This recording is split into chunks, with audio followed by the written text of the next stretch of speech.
اگر یہ بات کہی جائے تو بیجا نہیں ہوگی کہ ہماری مسلمان امت میں 4 ایسی شخصیات ہیں جنہوں نے ایک لحاظ سے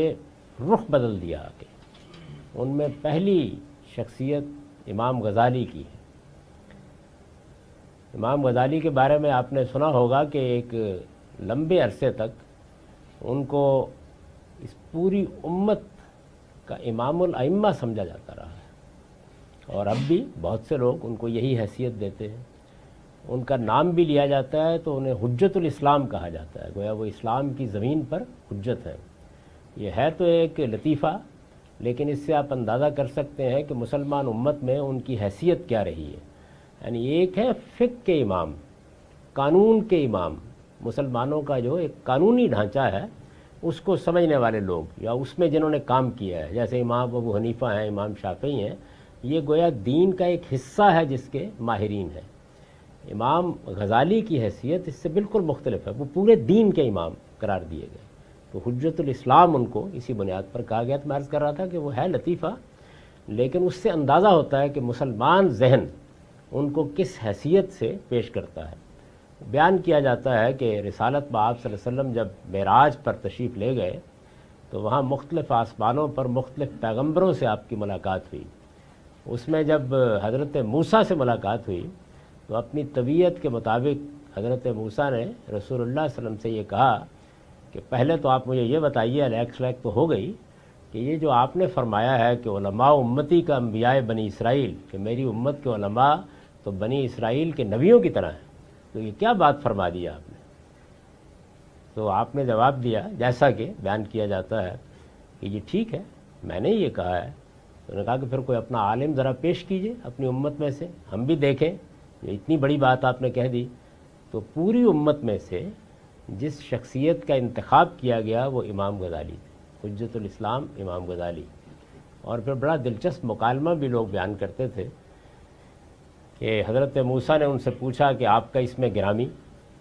تو انہوں نے کہا کہ محمد بن احمد، اور پورا کا پورا شجرہ نسب بیان کر کے انہوں نے کہا الغزالی۔ انہوں نے کہا میں نے آپ کا نام پوچھا تھا، یہ آپ نے اتنی تفصیل کیوں کر دی؟ انہوں نے کہا اللہ تعالیٰ نے آپ سے بھی اتنا ہی پوچھا تھا کہ آپ کے ہاتھ میں کیا ہے، آپ نے اس کے بعد اتنی تفصیل کیوں کی تھی؟ آپ نے بتایا تھا یہ میرے ہاتھ میں ایسا ہے، میں اس سے بکریوں کے یہ پتے جھاڑتا ہوں، میں اس سے سہارا لیتا ہوں، میں یہ کرتا ہوں وہ کرتا ہوں۔ حضرت موسیٰ نے کہا کہ جی ٹھیک ہے، یہ انبیاء بنی اسرائیل کے برابری کی شخصیت ہے۔ یہ ہے لطیفہ، اس کو کوئی واقعہ مت سمجھیے، لیکن اس سے اس ذہن کا اندازہ کر سکتے ہیں جو صدیوں تک مسلمان امت کا رہا ہے۔ تو امام غزالی نے دین کی صوفیانہ تعبیر کی، یعنی انہوں نے یہ کیا کہ جو صوفیانہ مذاہب موجود تھے، ان صوفیانہ مذاہب کی تعلیمات کو یا ان کے طریقے کو، جس کو میں نے کل بھی عرض کیا تھا کہ وہ شریعت، طریقت، حقیقت کے مراحل سے گزرتا ہے، اور ان کا ایک خاص علم کلام بھی ہے، وہ خدا کا بھی ایک تصور رکھتے ہیں، اس کو انہوں نے اپنی کتاب احیاء میں پیش کیا، اور اسی طرح پیش کیا کہ اصل اسلام یہی ہے، یعنی اسلام کا منتہائے کمال یہی ہے۔ اس میں پہلی مرتبہ یہ بات انہوں نے کہی کہ یہ جو سورہ اخلاص میں توحید بیان ہوئی ہے، قل هو اللہ احد اللہ الصمد لم یلد ولم یولد، یہ تو بالکل ابتدائی نوعیت کی چیز ہے، عام لوگوں کی توحید ہے۔ اس سے آگے کے مدارج وہ ہیں جو صوفیہ نے بیان کیے۔ خود بھی ان کی ایک کتاب ہے المنقذ من الضلال، کہ میں گمراہی سے کیسے نکلا، اس کی انہوں نے داستان لکھی ہے، تو اس میں یہی بیان کیا ہے۔ میں نے اس کے اوپر بڑے تفصیلی لیکچرز ایک زمانے میں دیے تھے، اور یہ بتایا تھا کہ یہ پوری تحریک کیا رہی ہے تصوف کی، میرا خیال ہے کہیں ہوں گے اب بھی وہ۔ اس کتاب میں بھی انہوں نے یہی بیان کیا ہے کہ میں بہت لوگوں کے پاس گیا، اپنے زمانے کے جتنے گروہ تھے ان سب سے ملا، بڑی علمی شخصیات سے بھی ملا، لیکن میرا اطمینان نہیں ہوا۔ اطمینان ہوا تو پھر صوفیوں کے ہاں جا کر ہوا، اور پہلے ہی مرحلے میں فرشتے نظر آنے لگ گئے اور ملائے اعلیٰ کی حقیقتیں کھلنا شروع ہو گئیں۔ تو یہی صحیح راستہ ہے دین پر عمل کرنے کا، اور دین کی صحیح تعبیر بھی یہی۔ امام غزالی کی اس تعبیر کو پوری امت مسلمہ میں بتدریج غلبہ حاصل ہوتا چلا گیا، اور یہ کہا جا سکتا ہے کہ اس وقت بھی اگر